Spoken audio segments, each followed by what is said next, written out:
Welcome back to the math warriors.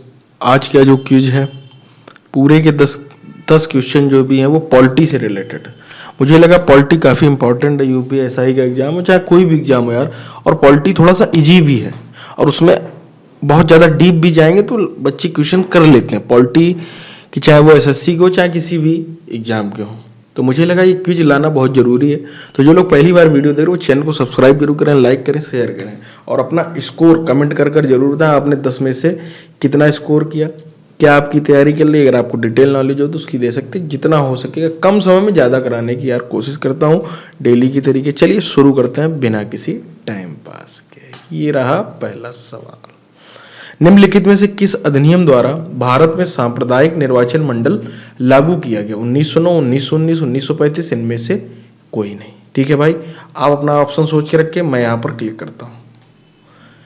1909, ठीक है, आपको पता होना चाहिए। इंडियन काउंसिल एक्ट 19 के द्वारा मुसलमानों के लिए पृथक निर्वाचन क्षेत्र बनाए गए थे। ठीक है, ये सभी को पता होगा।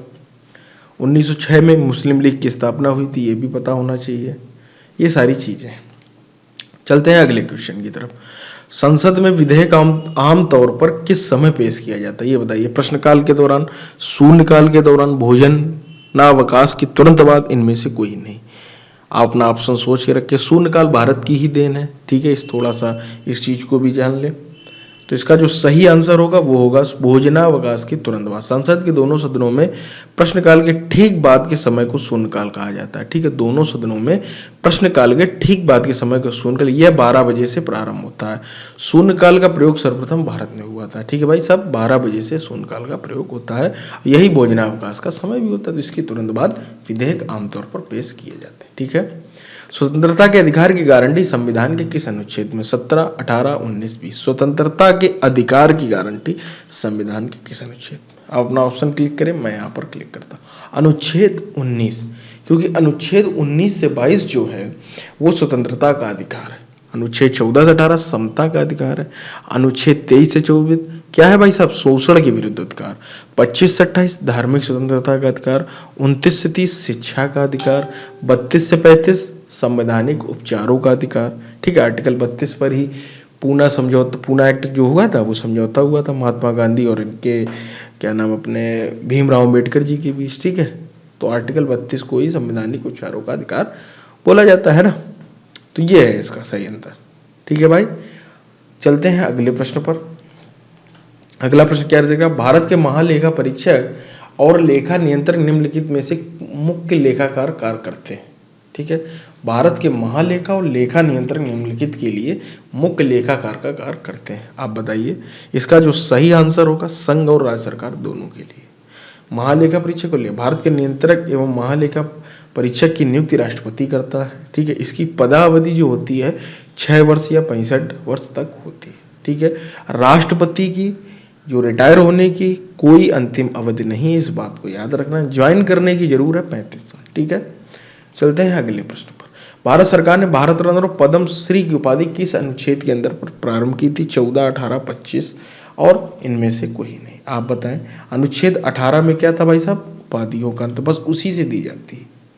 उपाधियों का अंत जरूर है लेकिन भारत सरकार देती है। अनुच्छेद 14 क्या है? विधि की समझ समानता। अनुच्छेद 16 है लोक नियोजन विषय में समान अवसर। ठीक है, चलते हैं दोस्तों अगले प्रश्न पर। संविधान द्वारा प्रदान किए गए मौलिक अधिकारों में संशोधन करने का अधिकार किसके पास है? राष्ट्रपति, सर्वोच्च न्यायालय, संसद, इनमें से कोई नहीं। मौलिक अधिकार जो है हमारे, उनमें ये संशोधन कर सकते हैं। ठीक है, तो जो इसका सही आंसर होगा संसद के पास है। ठीक है, ना तो सर्वोच्च ना। भाई सभी की पूर्ण सिर्फ सबकी सहमति बनेगी दोनों सदनों की। संसद का मतलब लोकसभा, राज्यसभा, राष्ट्रपति, है ना। संविधान के अनुच्छेद 368 के द्वारा संसद का संशोधन को अधिकार प्राप्त है। संसद को संशोधन का अधिकार प्राप्त है अनुच्छेद 368 के तहत। ठीक है भाई साहब, चलते हैं अगले प्रश्न पर। संविधान के किस भाग में कल्याणकारी राज्य की व्याख्या की गई? प्रस्तावना, मौलिक अधिकार, राज्य के नीति निर्देशक तत्व और उपयुक्त सभी। तो जो इसका सही आंसर होगा क्या होगा दोस्तों? सही आंसर होगा राज्य के नीति निर्देशक तत्व। संविधान के किस भाग में कल्याणकारी राज्य की व्याख्या की गई है? तो वो की गई राज्य के नीति निर्देशक तत्वों में। ठीक है, कल्याणकारी राज्य की व्याख्या की गई। इसका वर्णन संविधान के भाग 4 अनुच्छेद 36 से 51 में की गई, आपको पता होना चाहिए। ठीक है, भाग 4 का पता होगा, 51 का, वो मूल कर्तव्य है। ठीक है, चलते हैं अगले प्रश्न की ओर।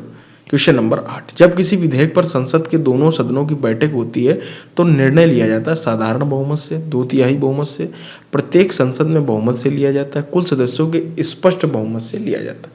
आप अपना ऑप्शन सोचें। क्लिक कर लिया, मैं आपको बताता हूँ। साधारण बहुमत से लिया जाए तो संसद के दोनों सदनों की बैठक होती है। अनुच्छेद 108 के अनुसार धन विधेयक को छोड़कर अन्य विधेयकों पर दोनों सदनों के बीच विवाद होने की स्थिति में राष्ट्रपति संयुक्त बैठक बुलाता है। अनुच्छेद 168 जो हमारा धन विधेयक है और 110 वित्त विधेयक। ठीक है भाई, तो जो धन विधेयक है अनुच्छेद 108 उसको छोड़कर अन्य जो विधेयक होते हैं राष्ट्रपति साल में 2 बार बुलाता है।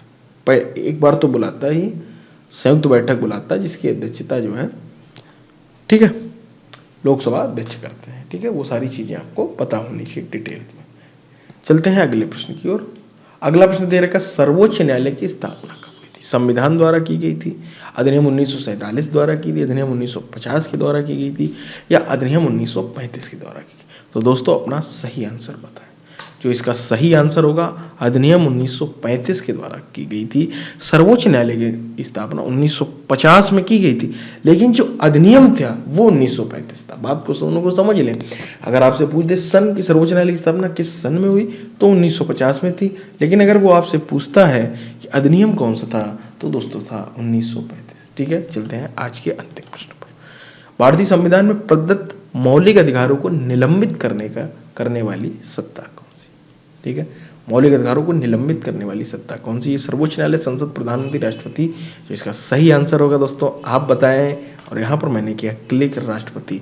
मौलिक अधिकारों को भारतीय संविधान में अमेरिका के संविधान से लिया गया। मौलिक अधिकार आपको पता होना चाहिए।